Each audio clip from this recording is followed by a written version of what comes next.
If you want to get in contact with me, the best way to do it is on Instagram. If you just want to say what up, if you want to tell me you love my videos, if you want to tell me you love my beard, the best way to do it is on Instagram. Peace, y'all. Jonny Fastlane here. So, NBA YoungBoy is out of jail, and Rick Ross says he almost signed Nipsey Hussle. Plus, one of 6ix9ine's co-defendants gets sentenced. Let's talk hip-hop.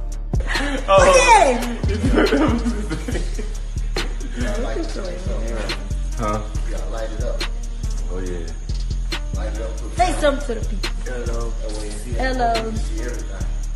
Huh? Light the whole backside of the basketball. Oh, I call Andy too.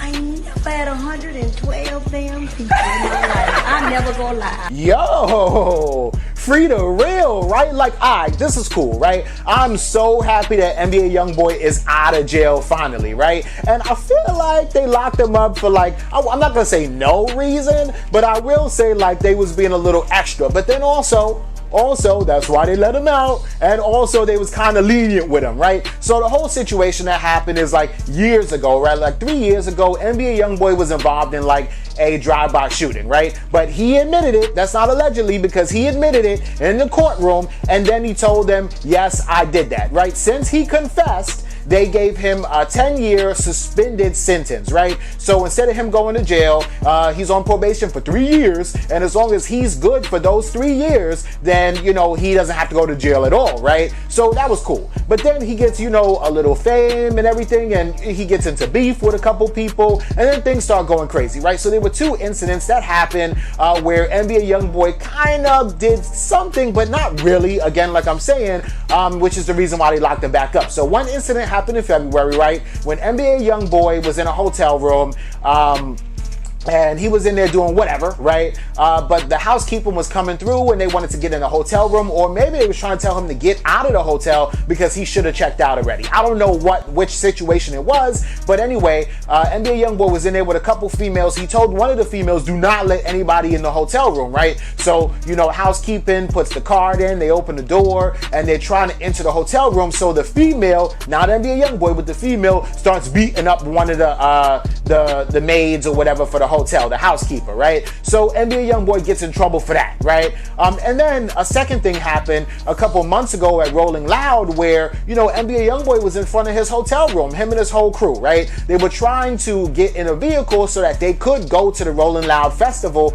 but then a shootout happened between NBA YoungBoy's entourage and another group of rappers, right? Or another entourage from another rapper, right? The person that started shooting first was the other rapper's entourage, right? So NBA YoungBoy's entourage, they were victims and they did start shooting back, but in self-defense. And NBA YoungBoy's girlfriend even got shot, right? I think in the arm or something, but she's cool, she's all right, right?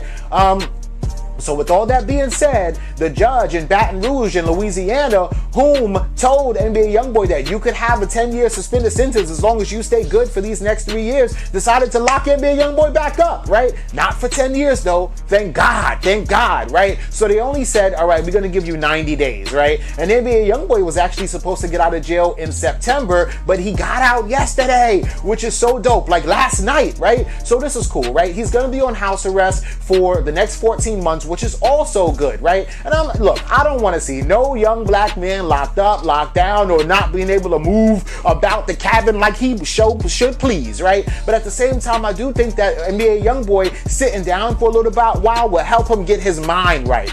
And if he could get his mind right, then he could come out even better than ever, right? I mean, Boosie said it best, right? Sometimes, and Boosie said this happened with himself, right? Sometimes when you get locked up, it gives you the opportunity to sit down, prioritize things, realize who you need to cut out, realize what mistakes you made, and then a lot of times the people that you need to cut out, they cut themselves out when you locked up, right? Because they can't get nothing from you, so they go and walk the other way and try to get something from somebody else. So you see who's really there for you, you see who's riding for you, and you see who your real true friends and family really are, right? This is what Boosie said, right? He didn't say it in those words, I'm paraphrasing, but he said something like that on DJ Vlad, right? So what I'm saying is that this may be good for NBA YoungBoy because he's mad talented, and what I really want to see is new NBA YoungBoy music. So for him to be sitting in his crib for the next year year and 2 months, you know he's gonna be writing, he's gonna be in the studio in his crib, he's gonna be doing a whole bunch of music, so this is gonna be good, right? And thank God he's free, and thank God he's out, and now we just gotta get Kodak out. Let me know what y'all think about this. So Rick Ross, y'all know he came out with an album last week, so he's doing like a bunch of interviews, right? So in one of his recent interviews that he just did yesterday, or it just came out yesterday, maybe he did it last week too, they asked him about Nipsey Hussle, right? And so basically they were kind of talking to him about like, yo, you and Nipsey Hussle got a dope relationship, y'all was always cool, whatever, and he even ended up on this new album that you got, right? And he's like, yeah, you know, and then he starts talking about how he wanted to sign Nipsey Hussle like back in the day, right? And this is probably, I would say, maybe 7 years ago, in 2012, right? So the whole situation is that right around the time where Maybach Music Volume 2 came out, right? Because they came out with Volume 1, which was cool, but Volume 2 was that album that, for me, was like a classic Maybach Music compilation album, right? They had This Thing of Ours on there, Omarion was on a couple joints, These Hoes Be Acting Up, you know, with Wale and Rico Love. I think French Montana was on that joint. He even had Kendrick Lamar on the intro to it, right? And this is when I thought Kendrick Lamar was going to be on Maybach Music, which was crazy, right? I also thought Wiz Khalifa was going to be on Maybach Music a couple years back before Wiz Khalifa started his own Taylor Gang thing, right? And I really think and believe that Rick Ross he seeks out good people in music and kind of presents a contract to them, right? So I think that he did put a contract in front of Wiz Khalifa. He also put a contract in front of Kendrick Lamar, but Kendrick Lamar went with Top Dog, right? But he also put a contract in front of Nipsey Hussle, right? And Dom Kennedy. So he was talking about how he wanted to sign Nipsey and Dom Kennedy to Maybach Music and have them do like Maybach Music West, right? And that, you know, Rick Ross admitted that he was young, so he wasn't able to really close the deal, but he just started going out to California, and when he went over there and he saw Dom Kennedy and when he saw Nipsey Hussle, and he knew that they were grinders, and he knew that they were real niggas, and he knew that they were, you know, destined to be, you know, just huge, that he wanted to be a part of it. Basically, I want in, you know what I'm saying? And so he extended that contract to them, right? But Dom Kennedy said no. He politely, you know, declined. And then, of course, Nipsey Hussle declined too, right? And that's because Nipsey Hussle didn't really want to sign to a major record deal, right? At least not at that point in time, right? So for y'all that don't know, Maybach Music is Rick Ross's record label, but it's distributed by Atlantic Records, right? So he would have been on Atlantic Maybach Music, Nipsey Hussle, right? Which is not cool because I think Nipsey Hussle wanted to do it independent, right? And this is something that Nipsey Hussle has said in numerous interviews and numerous posts and numerous everything, right? How he wanted to remain independent as long as he can, so that when he finally does sign to a major record deal, he can bring them, you know, all his equity, and they can bring him their equity, and they can't just tell him, oh, well, we're gonna make you hot, so you gotta sign right here, and this is all we're offering, right? This is a situation where they're like, well, okay, we'll let you keep the masters to your music, we'll let you still own everything, we'll let you still have your rights, because, you know, you already have a huge fan base, right? And that's exactly what Nipsey did. So he didn't sign a record deal. He did sign to Atlantic ultimately, but he didn't sign that record deal to Atlantic until last year, like when the Victory Lap came out. That's his only one album, or mixtape, or whatever y'all want to fucking call it nowadays, but it's an album. There's only one album that was on a major record deal. Everything else was distributed independently, and Nipsey Hussle kept most of that money, which is fire, right? So Rick Ross just talked about it. He explained how, you know, him and Drake actually, after Nipsey passed, got on the phone and they were kind of talking about Nipsey and talking about how it seems like Nipsey didn't really get his flowers while he was alive, and that everybody's giving him his blue roses after he had died, right? Which is crazy. So Rick Ross decided to come out with a song with him and Drake called Gold Roses. That's the last song on Rick Ross's album, basically saying that I want my flowers now, man. Don't wait till I'm dead, right? So actually, Nipsey Hussle inspired that song Gold Roses by Drake and Rick Ross, which is, you know, pretty dope. Let me know what y'all think about this in the comments. Gold, man.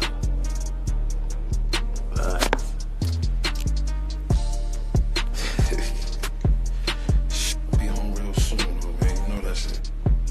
I got you, man. That's my DM. I'm gonna hit him. Kiki, what's up? right, yo. So yeah, for y'all that don't know, right? That's Crippy, right? And Crippy is down with 9 Trey, but not really. So Crippy is one of 6ix9ine's like muscle, one of 6ix9ine's homeboys, somebody that was a 6ix9ine's crew, right? Crippy, Mal Murder, Shoddy, Ish, Food Banger, Duke, there's a few other ones, but you know, and 6ix9ine, right? And Trey White, and all of them were screaming crazy and everything like that. The funny thing is that pretty much everybody in 9 Trey are Bloods. I mean, 9 Trey, Trey Wade, that's a Blood set here in Brooklyn, right? But Crippy, he is from Brooklyn, but he's actually a Crip, right? So he works with them, and I really think that he was just getting hit off with a lot of bread from Shoddy to do whatever, so he rolled with them a lot. He went overseas with them. He even went out to LA with them, right? So the whole situation is, if y'all see, right, Crippy is on Instagram live, but he ain't sitting in the living room on a car or something like that. He's in jail, right? So he's locked up in jail with the phone on IG live, which is insane, right? And I guess he did this video like right after he got out the box, right? Solitary confinement. So the whole situation is that yesterday Crippy went to court, and he did confess to taking part in 2 things.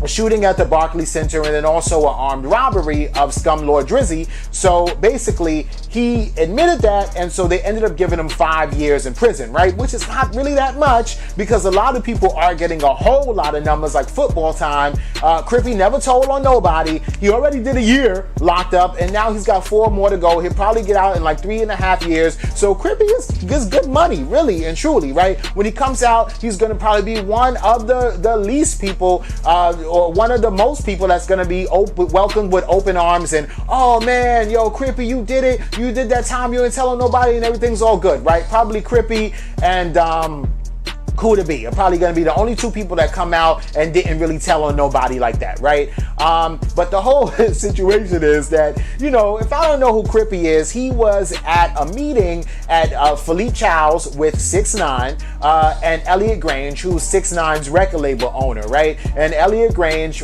for some reason, bought security with him, but I guess it was for a reason, because 6ix9ine is a wild boy, and 6ix9ine was there, of course, with his goons, right? And so they're just having a regular meeting, but I guess something happened where Elliot Grange's armed security ended up bang shooting Crippy in the stomach, right?